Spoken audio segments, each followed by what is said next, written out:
Alright, guys, welcome back. Let's not waste any more time. I'll show you a trade recap, another one. मैंने कल रात को सोने से पहले एक और ट्रेड लिया था, तो मैं उसके बारे में आपको जल्दी से एक रिकैप दिखा देता हूँ कि क्या हुआ था, कैसे कैसे किया, क्या मेरी मेंटालिटी थी, क्या साइकोलॉजी थी. So let's get straight into it.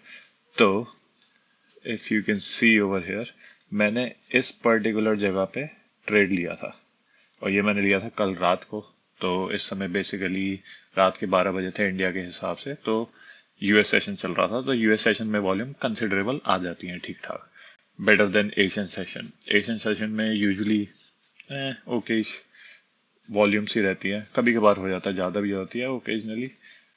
I am sorry, मैं बोला मैं ट्रेडिंग व्यू की सब्सक्रिप्शन अभी नहीं लूंगा. But anyway, let's get back straight into it. तो मैंने देखा यहाँ पे मेरे को ये थोड़ा साइड करने दो. इसको थोड़ा बड़ा कर देते हैं, इस पर्टिकुलर जगह को थोड़ा बड़ा कर देते हैं ऐसे. ठीक है. तो मैंने यहाँ पे देखा प्राइस जो है, तो मैंने यहाँ पे देखा कि प्राइस जो है वो अप ट्रेंड में है. ठीक है. Higher high higher low, higher high higher low, ऐसे चल रहा है. ठीक है.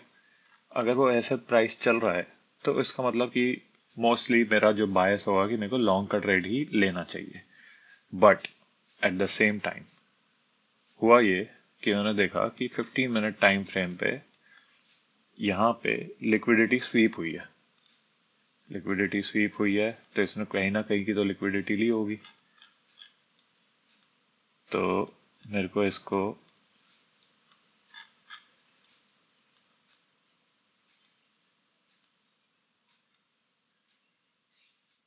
ऑलराइट.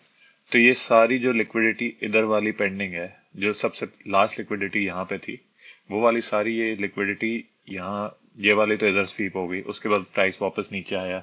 उसके बाद ये वाली जो लिक्विडिटी है, प्राइस ये लेने के लिए यहाँ तक गया, इस पॉइंट तक. अब इस पॉइंट को लेते लेते उसके बाद हुआ क्या, प्राइस नीचे आया, फिर थोड़ा सा ऊपर गया, लेकिन अब यहाँ पे प्राइस ने ब्रेक ऑफ स्ट्रक्चर कर दिया. मैं दिखाता हूँ यहाँ पे. तो प्राइस ने इधर से किया break of structure, lower high lower low. तो ये जहाँ पे स्ट्रक्चर ब्रेक हुआ, तो इसका मतलब कि प्राइस अब यहाँ से थोड़ा ऊपर जाना चाहेगा, क्योंकि यहाँ पे अगर आप लोग देखो,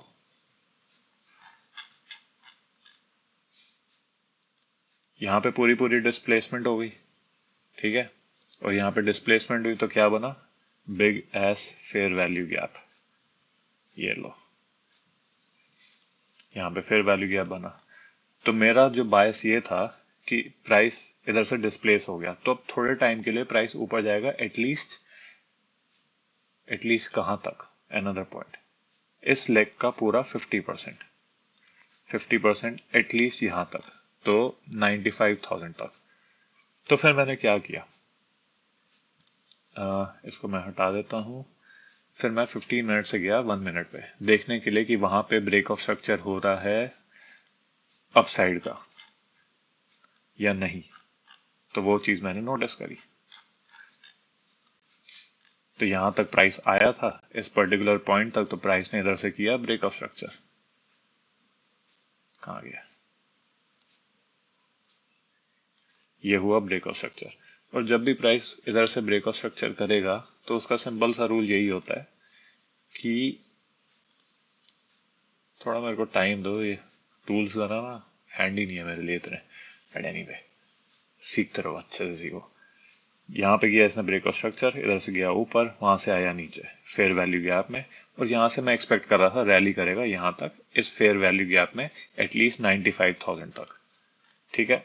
तो मेरा यही बेसिकली ट्रेड था. लॉन्ग का मैंने इधर ट्रेड बनाया था. मेरा ट्रेड ऐसा बना था कुछ कि मैंने एंट्री ली थी यहाँ पे, मेरा स्टॉप लॉस था यहाँ पे, और मैंने टेक प्रॉफिट लिए थे अपने. आई गेस मेरे 3 या 4 टेक प्रॉफिट थे. पहला टेक प्रॉफिट था मेरा 1:1 पे, वो था बिल्कुल यहाँ पे. फिर उसके बाद मेरा अगला टेक प्रॉफिट था इस लिक्विडिटी के ऊपर, इस 1 मिनट लिक्विडिटी के ऊपर. और नेक्स्ट टेक प्रॉफिट था मेरा, क्योंकि ये 1 मिनट की अगर आप लिक्विडिटी देखो इस वाले पर्टिकुलर एरिया की, ये बिल्कुल 95,000 से कोइंसाइड करती है। तो मैंने उसके ऊपर का भी थोड़ा लिया, वो इस हिसाब से लिया मैंने कि मैंने यहाँ से यहाँ लेग डाउन की, ये लिया 0.618। तो ये मेरा थर्ड टेक प्रॉफिट था। तो 1:1 पे फर्स्ट था, सेकंड था मेरा इधर 95,000 के अराउंड, और थर्ड टेक प्रॉफिट था मेरा यहाँ पे। तो मैं वो तीनों मार्क कर देता हूँ आप लोगों के लिए।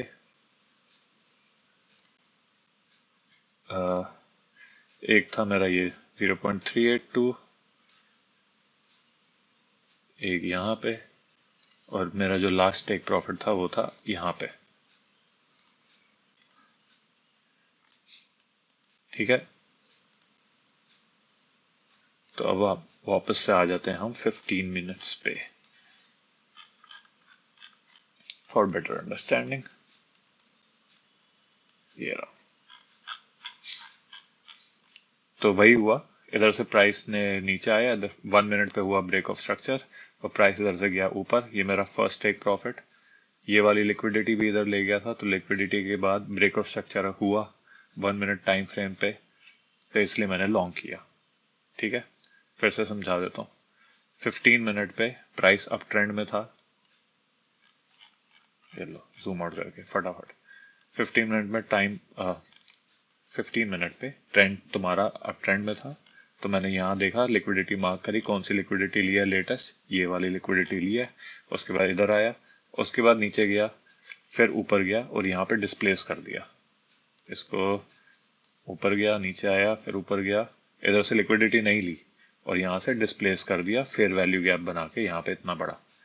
ठीक है, तो जब ये सब हमने देख लिया, तो मैं एक्सपेक्ट कर रहा था प्राइस यहाँ से ऊपर जाएगा और 1 मिनट पे एटलीस्ट ब्रेक ऑफ स्ट्रक्चर होगा, जो मैंने आप लोगों को दिखा दिया, और वहां से जाएगा एटलीस्ट यहाँ तक 0.5 95,000 के अराउंड, फिर वैल्यू गैप में, और वो वहीं पे गया। वहीं पे गया तो मेरा इधर से ट्रेड बना इतना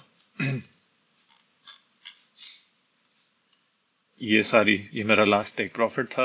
मैंने यहाँ पे हटा दिया अपना ट्रेड। तो अगर आप लोग देखो तो आप लोग देखो मेरा यहाँ पे कितना बना, 1:1.5, 1:2, 1:3। ठीक है, मैं धीरे धीरे करके अपना ले रहा, तो 1:1.5, 1:2 तक ही आपको यूजुअली ट्राई करना चाहिए, एटलीस्ट आपका हो, क्योंकि ज़्यादा ना ग्रीडी होके भी काम नहीं चलेगा। तो इसी तरीके से छोटा छोटा प्रॉफिट बनाते हुए चलेंगे और अपने अकाउंट को बड़ा बनाएंगे। तो आज का ट्रेड रिकैप यही था। स्टे डिसिप्लिन गला ठीक करना दो। सो स्टे डिसिप्लिन, करते रहो जो कर रहे हो, अच्छे से सीखो जो सिखा रहा हूँ। ये सब चीज़ें, सब मॉड्यूल मेरे बूट कैंप में ज़रूर मिलेगा। So go there, learn, all the best, love you guys.